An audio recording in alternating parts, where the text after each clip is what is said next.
Thank you for tuning in to the Helium Radio Network. You are listening to a rebroadcast of a previously recorded show.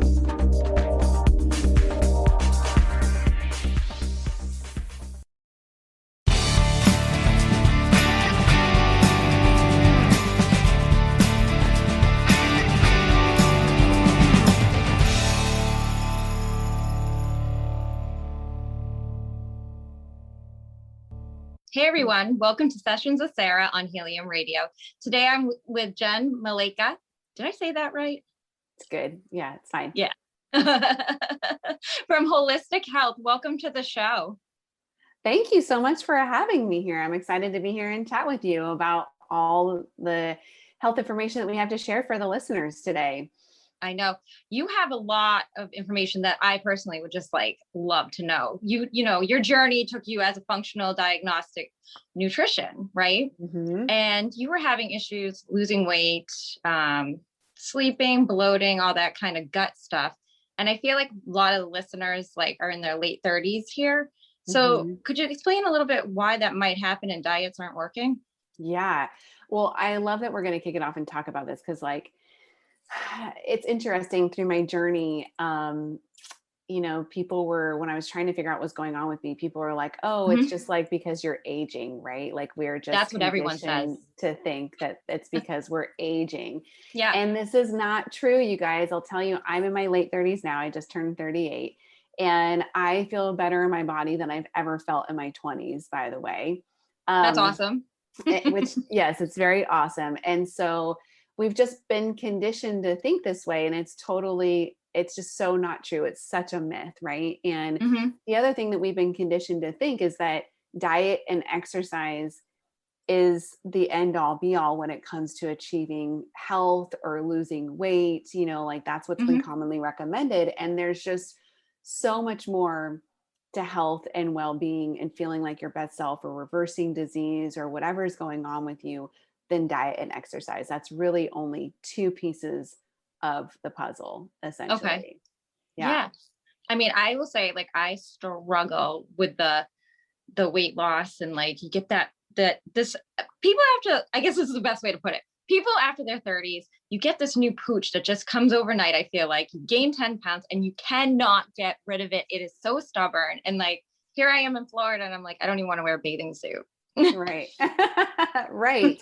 So let's talk about what that pooch is, why that happens, right? Okay. That's definitely one of the number one things. So if you're getting what we call the spare tire effect, the accumulation of fat specifically in your midsection, that can be a clue for a couple of things. So one is chronic stress and inflammation.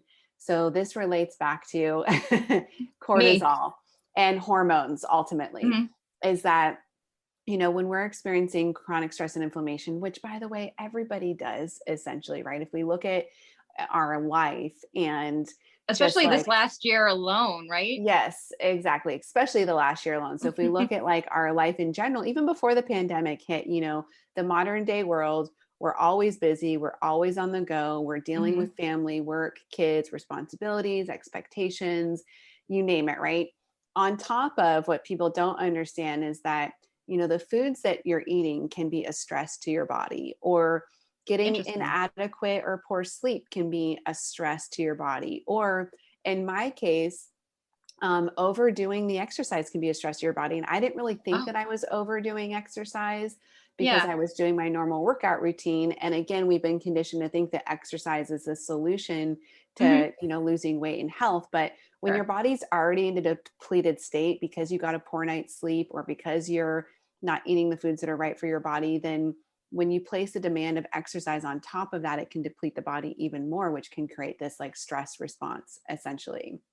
It can be toxins in our environment, which we know exist. It can also be things like, parasites, bacteria, yeast overgrowth that are going on in your gut that are creating internal stress and inflammation. So I always like to tell people that that spare tire, even though it feels like it accumulated overnight, or that pot belly effect that's going on, it's actually an accumulation of things that have been evolving over a period of time that have just like your body's kind of reaching its breaking point. It can't do it anymore. Right. Okay. So that pot belly spare tire can definitely be from chronic stress and inflammation. It can also be from hormone imbalances. So if we look at something like estrogen, for example, like when we have elevated estrogen levels going in the body, women usually will accumulate weight within their lady parts, their breast, their thighs, and in that Okay. midsection as well too. And then toxins are another really big one. So we actually, when we encounter toxins, we store toxins in our fat cells and Yeah. primarily store it in that midsection area as well. Okay. So if you've got toxic buildup going on in your body, that can be that, creating that pot belly spare tire effect that so many people tend to be dealing with these days. So if you're one of those people that has the toxins, how would you even know? I wouldn't even know where to start to see if that was my problem. hmm So, there's specific tests that you can do. I love Great Plains has a toxin panel, which is a urine test that you can do through like a functional health practitioner.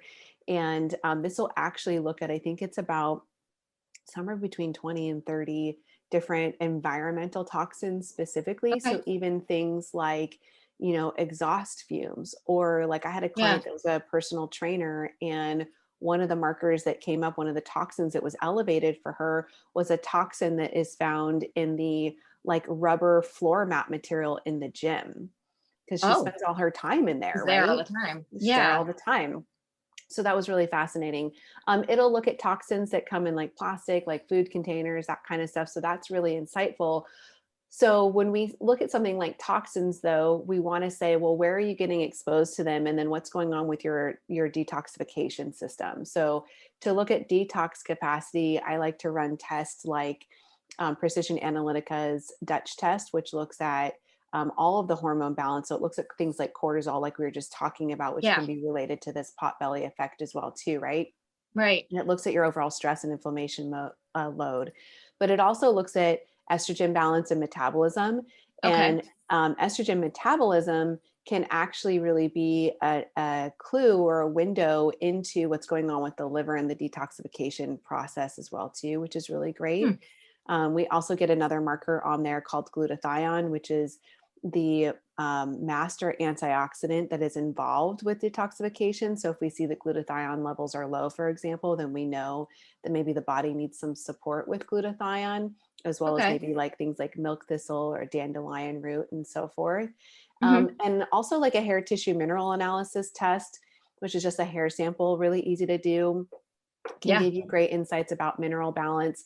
It also can look at some toxic elements like mercury, lead, and aluminum and cadmium to see if we've got an overload from those specific things. And then you can make some adjustments Yeah. on seeking out what are the sources of that, and then also supporting the natural detox, ability of the body, basically. But there also are, you know, some very basic things there that like I'm actually getting ready to do my seasonal cleanse challenge for my followers. Oh, I saw And that. That starts this yeah, Thursday, right? yeah. And Yeah. I really emphasize like, what are some daily habits and things that you can just do to naturally like detox all the time, right? That's a good, yeah. Yeah. And so some of those things are like, eating an anti-inflammatory diet or eating organic, because then we eliminate things like pesticides and herbicides, which are toxic for Right. us.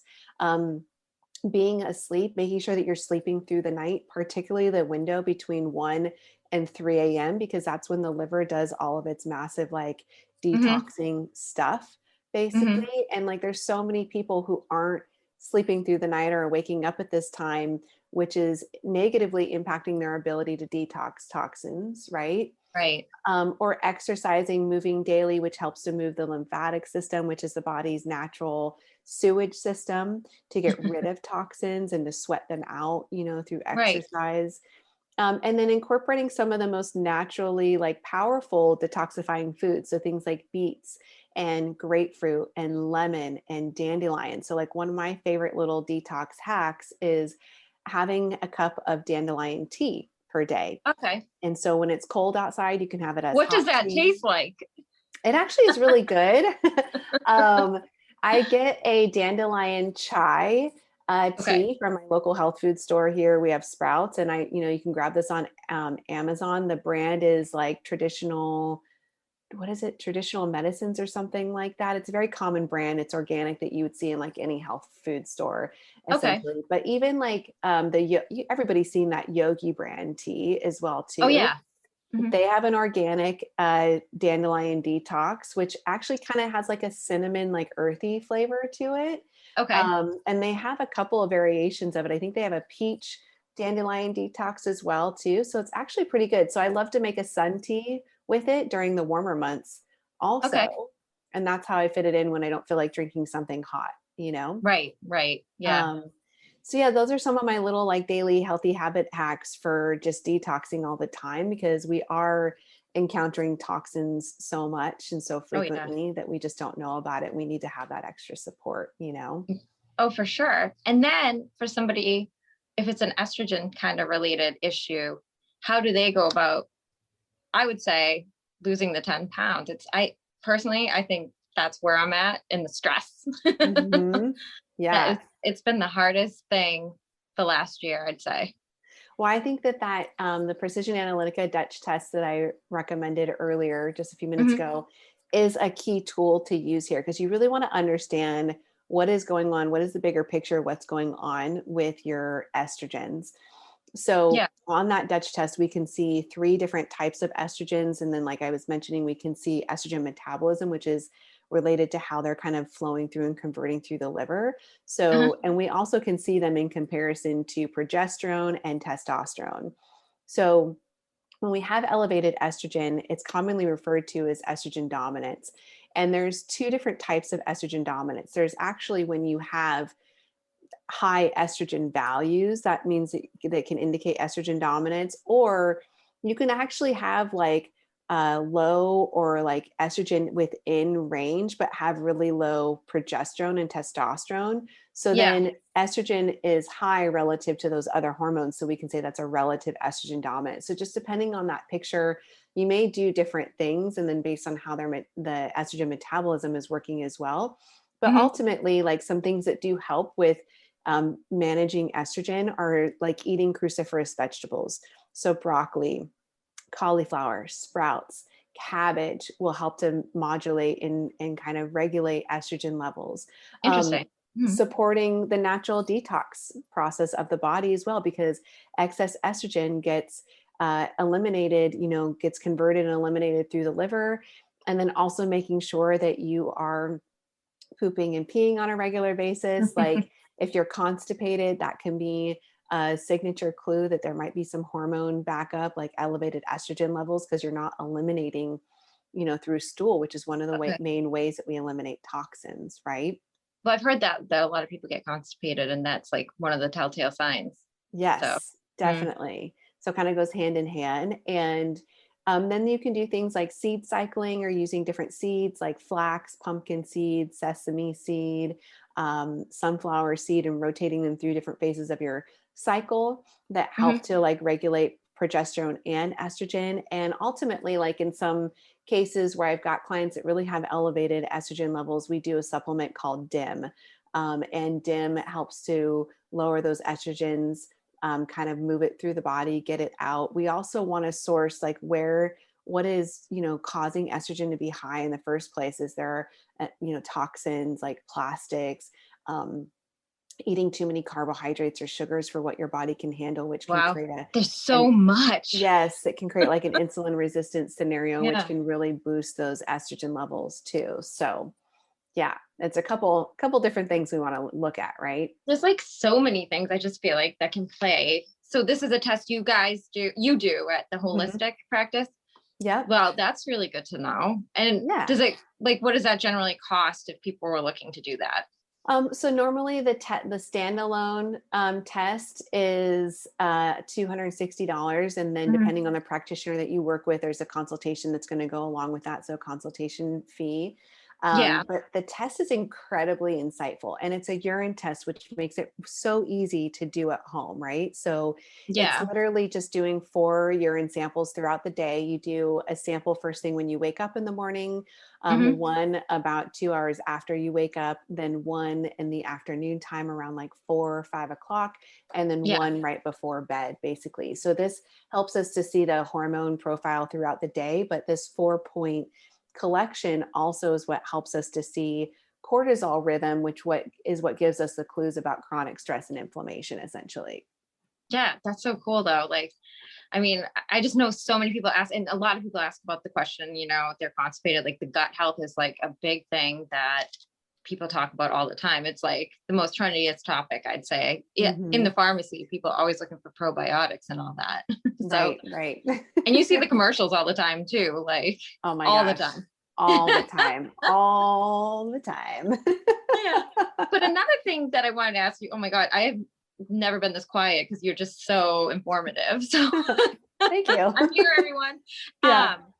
But talking about the estrogens and the gut health, there's also, could a thyroid issue be playing into it? And how would you know that your thyroid wasn't functioning correctly? That's a great question. And the Dutch test actually can give us some clues about this. Oh, This is okay. why I It love does this test everything. so much. It does everything. On the Dutch test, based on looking at a value that we call metabolized cortisol, so how much cortisol your body is producing every Mhm. single day versus how your body's utilizing it throughout the day. So 24-hour Right. free cortisol. When we look at those, the patterns of those, they can indicate like something like hypothyroidism or Okay. hyperthyroidism as well too. So we can get some clues there. But we also know that we've been talking so much about toxins, that toxins really dysregulate thyroid. Hmm. Like things like chlorine and bromelain and fluoride that are found in our everyday drinking and Everything. bathing water Yep. actually bind the thyroid hormone and make it inactive. So, Mm. there's a lot of stuff to kind of sniff out there. And here's the other thing too, is that the majority of your thyroid hormone is converted in the liver and in the digestive tract. So we were just talking about how like the liver can be overloaded from all these toxins or excess estrogen, which elevated estrogen levels can also trigger a thyroid issue, and so can Okay. dysregulated cortisol. So you can see how all these pieces of the puzzle really kind of come together. They do. So through various different like symptoms, you can also kind of like maybe get some clues about thyroid stuff. Like weight gain is definitely can be Hmm. strongly correlated with a thyroid issue. If you're losing your hair, if you're losing like the outer third portion of your eyebrow, those are signature thyroid No way. symptoms. I did not know that. Yes. Ooh, maybe that is my problem. Yeah. Having like brittle nails or hair. So if you notice that your hair and nails have gotten brittle or getting dry skin, that could be another thyroid thing. And then Hmm. another signature symptom is feeling cold all the time when other people aren't. If you've always got cold hands and feet, or like have to wear Yeah. extra layers when other people don't, then those are things that can, really be like clues to like maybe look into the thyroid.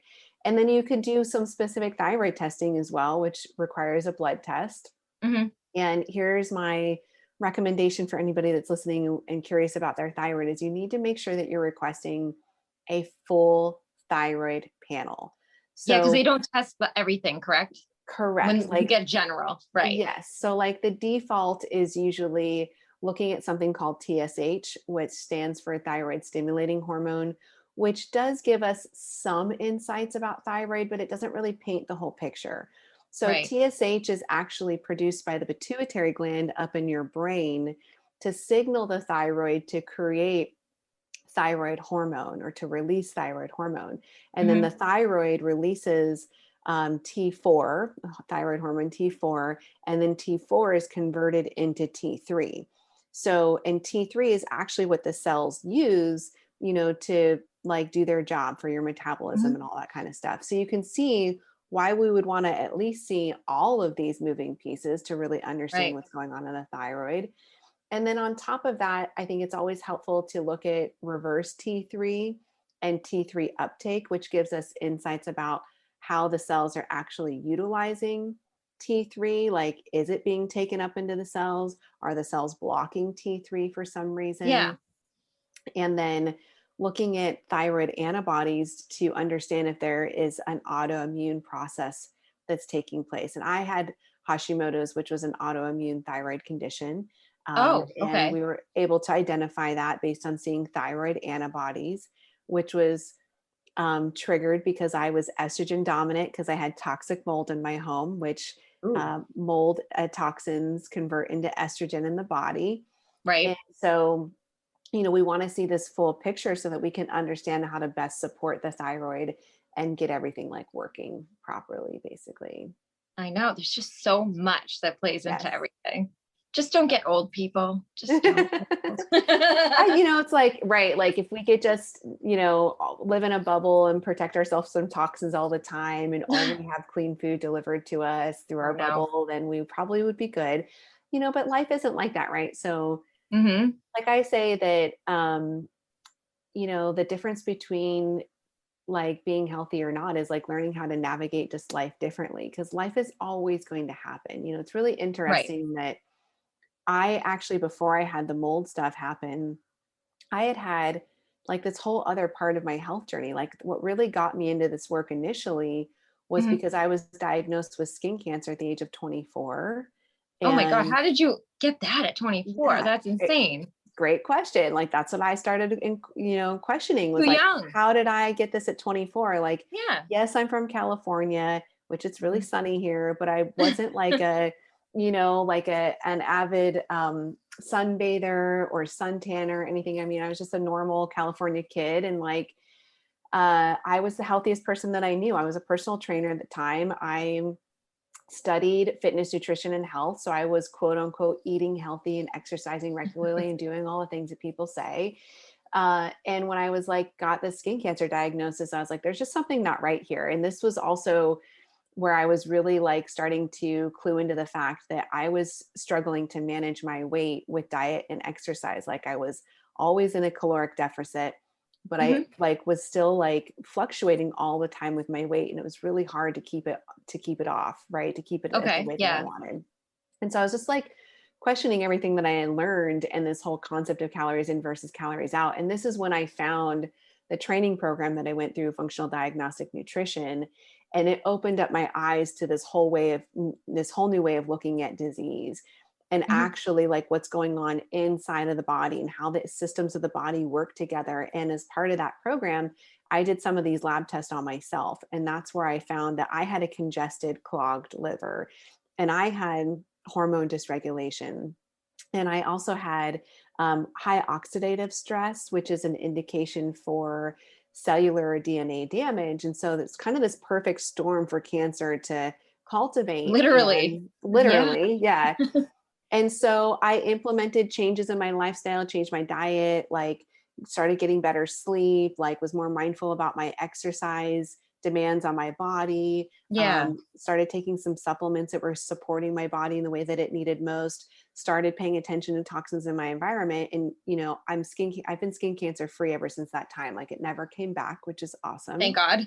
Right. So here I am like trucking along, like living life beautifully and like feeling great. I remember like at 30, that was the year I got married. And that was the year that I was at like my lowest like weight that I managed naturally and I just know what you feeling mean. great. Right. Yep. And I was like, yes, I've, found the pot of gold. And then literally 2 years after that is when I got struck with mold and like had gained 15 pounds and like all this other stuff. So like life is going to happen, like we can't Right. predict traffic, just like we can't predict things like mold. It's like just learning how to navigate it differently that makes all the difference. And like, Mm-hmm. even with that little setback, like again, I'm sitting here, at 38, feeling better than I ever did at 20 or 30, by the way. I'm in remission with Hashimoto's, like my estrogen is balanced. Like it is Yeah. possible to bounce back from those scenarios, right? And with the right lab testing and the right resources and tools, you're totally capable of doing that for Yeah. sure. This is like such a cool chat because this is like, I'm telling you, even like personally, this is stuff that's like, going on, which is interesting too, that you said that everything, all your tests came back with the perfect like concoction for cancer. do you often, now that you know this, do you often wonder if that's what happens to people and that's what's causing cancer in people, maybe even later down the road? Yeah, big time. Actually, Mm-hmm.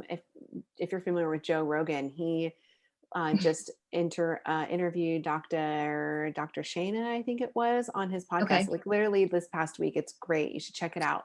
And Okay. she's a scientist that studies toxins in the environment. And she's talking about how these toxins have been altering our hormones and our genetic makeup for like decades now. And nobody's really talking about this, right? Like Yeah. I just had a new client that started with me on Monday, Mm-hmm. and she's a perfect example of this. So first of all, she's 43, I think, in her early, like first half of her 40s, Right. and born and raised in Iowa around farm fields where there was a lot of pesticides Lots of that. use, Mm-hmm. lots of pesticides exposure. Mm-hmm.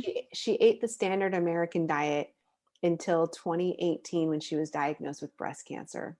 Ooh, okay. So totally environmental here, right? When we go through her health history, like there's no history in her family or anything. That's And so crazy. Like, so it's just so crazy. so she did like low dose chemo. There was no tumor. Like they caught it early on. They told her it would never come back. And then a year later, they found it in her lymph. And Oh, so I'm like, so environmental. So a lot of the things that we're working on is cleaning up her liver, cleaning up her digestive system, boosting her immune system, so that like her main goal is like making sure that this thing never comes back, right? right. Like she's, in her early 40s, she doesn't want to live like this, and like changing her diet to be more conducive to preventing cancer. Mm-hmm. So keeping her sugars and her inflammatory foods, low. We ran a food sensitivity test on her. She's sensitive to 78 different foods. That's a lot. It is a lot, but it's a big indication to the fact that her digestive system and her immune system are definitely kind of wrecked, and we need to work on fixing that stuff. And oh, by the way, she also has Hashimoto's thyroid stuff going on God. as well too. And just from her antibodies for her Hashimoto's were, when she found them, they were at 1,300, and just by going gluten-free, it dropped her antibodies down by like to 500. That's and crazy. So now we're going to do some work to sniff out like other things that are triggering that antibody production, so that she can drop it down even lower, basically. That's great. Yeah. I can't wait to hear more about like how she does going forward. Yes, I'm so excited for her. Yeah. So excited. That's really great. And I have to say, this has been just, my listeners, this is one of the best conversations. Like, you've hit every kind of thing that I feel like I personally am going through. So I know there's more people who are having this issue. So I'll have to talk to you on email about maybe doing a panel. Sounds great. Where can everybody reach out to you, if they do want to do a panel and research, what could be going on with them? Yeah, well, I share like daily tips of information and motivation like this all the time, over on Instagram. So you can find me at the gram. The gram. Find me at Wholistic Health Boss, and holistic is spelled with a W, like whole foods or whole body. So Wholistic Health Boss. And then that's also my website. So I do a lot of blogging, share a lot of tips over there. So that is holistichealthboss.com. Those are definitely the two best places to get in touch with me. That's great. I hope that they do, because I know that this issue is out there. And thank you so much for your time today. I can't wait to talk to you later. Yeah. Well, thank you so much for having me, Sarah. It's been great to chat with you and share this. You're going to have to come back. Yeah. Anytime. You have to come back. Anytime. Definitely. Thank you guys for listening to Sessions with Sarah. We'll see you next week on Helium Radio. Bye.